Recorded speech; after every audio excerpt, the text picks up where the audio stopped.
Praise the lord. ప్రభు నామమునకు స్తోత్రములు కలుగునుగాక. ఈరోజు పాఠ్యాంశము, ప్రతి సమస్యకు ఉత్తమమైన ఔషధం ప్రార్థన మాత్రమే. నా ప్రియమైన సహోదరి సహోదరులారా, నీకు సమస్య వచ్చినప్పుడు నీవు ఎవరిని ఆశ్రయిస్తున్నావు? ప్రతి సమస్యకు ఉత్తమమైన మార్గము ఉత్తమమైనటువంటి ఔషధము ప్రార్థన మాత్రమే.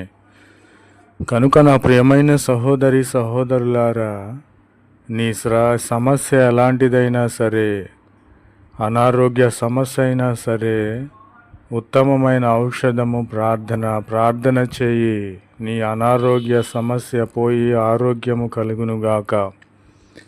నీకున్నటువంటి శ్రమలను, ఇరుగులను, ఆర్థిక ఇబ్బందులను బట్టి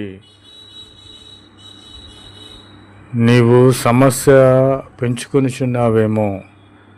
నీకు ఎలాంటి సమస్య ఉన్నా సరే, ఉత్తమమైనటువంటి ఔషధము ప్రార్థన మాత్రమే. కనుక ప్రతి విషయంలో కూడా ప్రార్థన చేయాలి. నా ప్రియమైన సహోదరి సహోదరులారా, ఎడతెగక ప్రార్థన చేయుడని చెప్పిన దేవుడే మరలా నీకు జ్ఞాపకము చేస్తూ ఉన్నాడు. ప్రతి సమస్యకు ఉత్తమమైన ఔషధము ప్రార్థన మాత్రమే. నీ శత్రువులు నీ ఎదుట నుండి పారిపోయేటట్లు చేయాలంటే నీవు ప్రార్థన చేయాలి. ఈ సమస్యని పరిష్కరించబడతాది. కాబట్టి నా ప్రియమైన సహోదరి సహోదరులారా, ఆలస్యము చేయవద్దు. నీకున్న ఎలాంటి సమస్య అయినా సరే, ఉత్తమమైన ఔషధముగా ప్రార్థన మాత్రమే ఉన్నది. కనుక నీవు ప్రతి విషయంలో, ప్రతి సమస్య విషయమే ప్రార్థన చేయాలని ప్రభు పేరిట మనవి చేయుచున్నాను. ఆమెన్.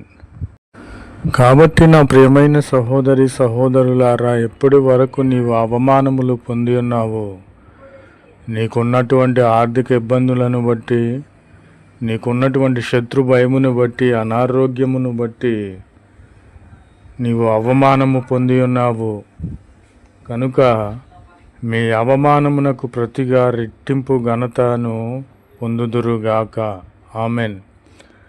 నా ప్రియమైన సహోదరి సహోదరులారా, యేసు క్రీస్తు వారు నీ అవమానమునకు ప్రతిగా రెట్టింపు ఘనతనివ్వబోచున్నాడు. నీ యొక్క హేళనకు, ప్రజలు నిన్ను హేళన చేసిన దానిని బట్టి ఎక్కడైతే నీవు ఏడ్చావో, అవమానము పొందావో, అక్కడ నిన్ను తలగా నియమించబోచున్నాడు. నిన్ను అక్కడే హెచ్చించబోచున్నాడు. నా ప్రియమైన సహోదరి సహోదరులారా, నీవు అవమానములు, నిందలు, శ్రమలు, ప్రభువా నీవు నాకిచ్చే మహిమ ఎదుట ఇవి అన్నతగినవి కాదని నీవు ఎంచుకొని ఎడల, దేవుని మార్గములో నడిచిన ఎడల, మీ అవమానమునకు ప్రతిగా రెట్టింపు ఘనతను పొందుదురుగాక. ఆమెన్. దానియేలు అవమానించబడ్డాడు, రెట్టింపు ఘనత పొంది ఉన్నాడు. షడ్రకు, మెషకు, అబేద్నెగోలు అవమానించబడ్డారు, రెట్టింపు ఘనత పొంది ఉన్నారు. యేసు క్రీస్తు వారు అవమానించబడ్డారు, మనుషుల చేత కొట్టబడ్డారు, తన్నులు తిన్నారు. ఆయన దేవునిగా ఎంచబడి ఉన్నారు. ఎందుకంటే ఈయనలో పరిశుద్ధత ఉన్నది కనుక, ఏ పాపము లేదు కనుక. కాబట్టి నీ అవమానమునకు ప్రతిగా రెట్టింపు ఘనతను నీవు పొందుదువుగాక. ఆమెన్. నా ప్రియమైన సహోదరి సహోదరులారా, ఇది మనుషులకు అసాధ్యమే, కానీ దేవునికి సమస్తమును సాధ్యమే.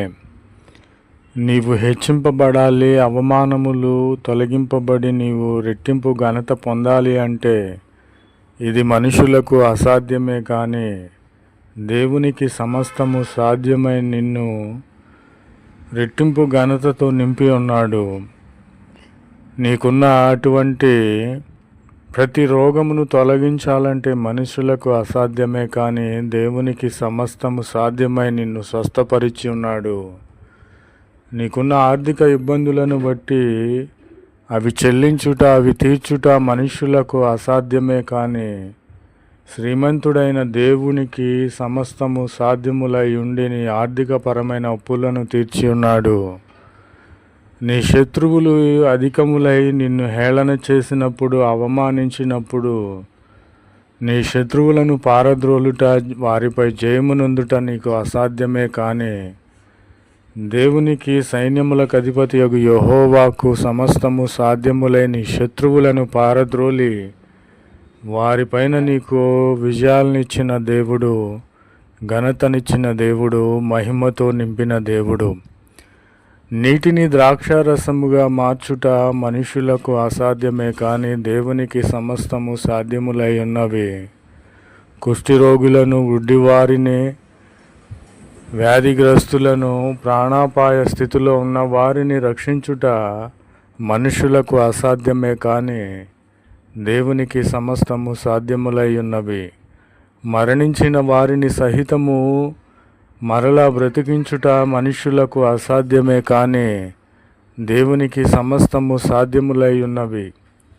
కనుక నా ప్రియమైన సహోదరి సహోదరులారా, సమస్తము సాధ్యము చేయగలిగినటువంటి యేసు క్రీస్తు వైపు నీవు చూచిన ఎడల, నీ కనులెత్తి ఆయనకు మనవి చేసి ప్రార్థన చేసిన ఎడల, నీ యొక్క క్రియలన్నీ సమస్తము సాధ్యము చేసే దేవునిగా ఉన్నాడు.